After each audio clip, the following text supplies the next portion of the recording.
groups whose measures are still standing are resorting to alternative means to get their petitions before voters. A month ago, the anti-gerrymandering group Arkansas Voters First wasn't planning to include a virtual drinks and dialogue Zoom meeting in its campaign to get an initiative on the November ballot. But now, it's about all it can do. It was really successful, a group spokesman, George Shelton, said. This is a very popular issue in Arkansas, and there's a lot of people who want to sign the petition but can't because of the circumstances. The inability to reach people in person is just one of the many issues the organization faces as it rushes to meet a July 3 deadline to get its measure on the November. The state's targeted social distancing measures to curb the coronavirus outbreak have banned gatherings of more than 10 people and require those outside to stay 6 feet away from one another, making it impossible for the group to gather the bulk of the required 89,000 signatures through traditional canvassing methods. With higher voter turnout and increased political engagement, presidential election years are typically prime time for ballot initiatives. But this year, advocacy groups across the country are trying to defy the odds and keep their ballot measures alive amid stay-at-home orders and social distancing measures that have ground their initiatives to a halt.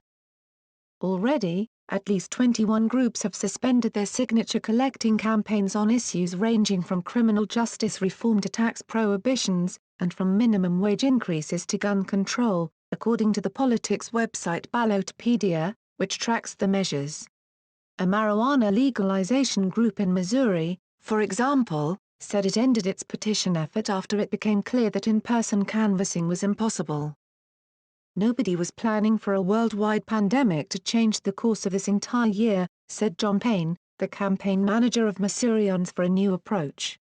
We're just a victim of circumstance.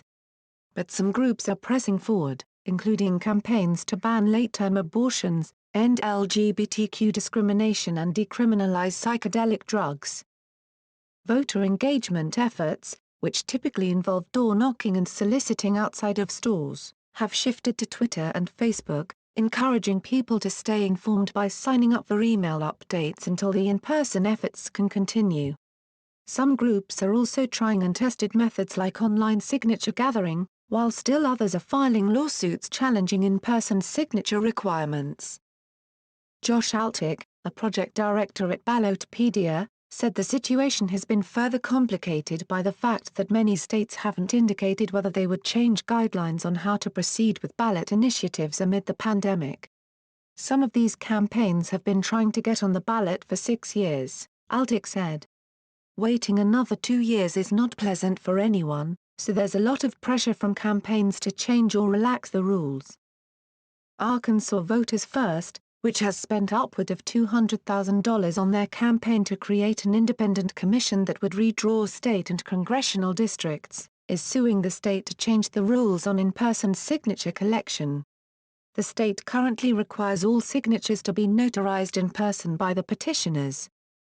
The group claims the combination of restrictions on person-to-person contact because of COVID-19 and the large number of signatures required to meet the qualifying threshold have resulted in an impossibly severe burden that effectively freezes access to the November ballot. In the meantime, the campaign is also holding an online drive for pledges from residents to sign the petition once social distancing measures are loosened, reaching out to voters by email and through Facebook and Twitter. The current online efforts are going well, so we feel like once we're able to make person-to-person connections, we'll be able to get the signatures we need, Shelton said. The challenges are especially pressing for the group because 2020 is a census year. If their ballot measure doesn't succeed, the Republican-dominated state legislature, whose own map is considered by advocates to be one of the most gerrymandered in the country, will continue to control the drawing of congressional districts based on that new census data, which the group says isn't a fair or transparent process. Christian Gross, the academic director of the University of Southern California's Schwarzenegger Institute, said that without independent commissions, legislatures draw lines in ways that would help them. They are going to be more focused on protecting their own seats, or their own party, or both. Other groups are seeking to push the deadlines back for submitting their petitions. Due date too late, a Colorado group seeking to ban late-term abortions, was granted a delay in their 2-week cure period, the extra time the state granted them to recirculate their petition to collect the 15,000 signatures it needs to get their measure on the ballot, by a state court in Denver because of the state's emergency stay-at-home order. In preparation for the canvassing blitz to come, the group is focused on recruiting volunteers and is even paying some canvassers. Lauren Castillo, a spokesperson for the group, says if it can't get going with collecting signatures by the end of May, it won't have time to meet the deadline and will have to delay the effort until 2022. We've been educating the community about this issue since late 2019, and I think there's a momentum that's on our side that can be lost if we have to delay, she said. In Michigan, a group spearheading an anti-LGBTQ discrimination initiative, Fair and Equal Michigan, has moved straight to collecting signatures online. The group claims its petition should be viable because the state's laws are vague on the use of electronic signatures for ballot measures.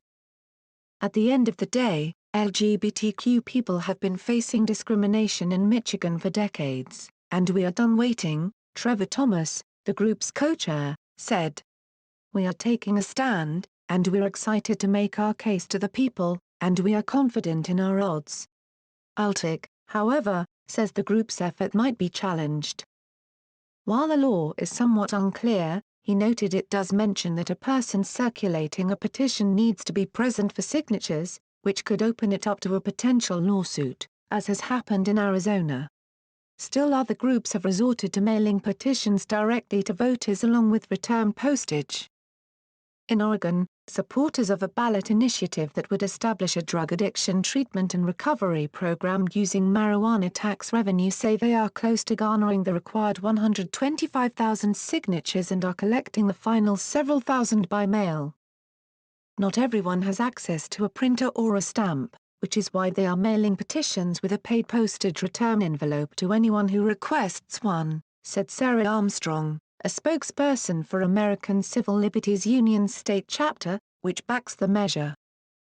Decriminalize Nature DC, the group behind an initiative that would legalize the possession and growing of psychedelic mushrooms in Washington, D.C., asked the city to approve their plan to mail petitions to voters, but it has yet to hear back.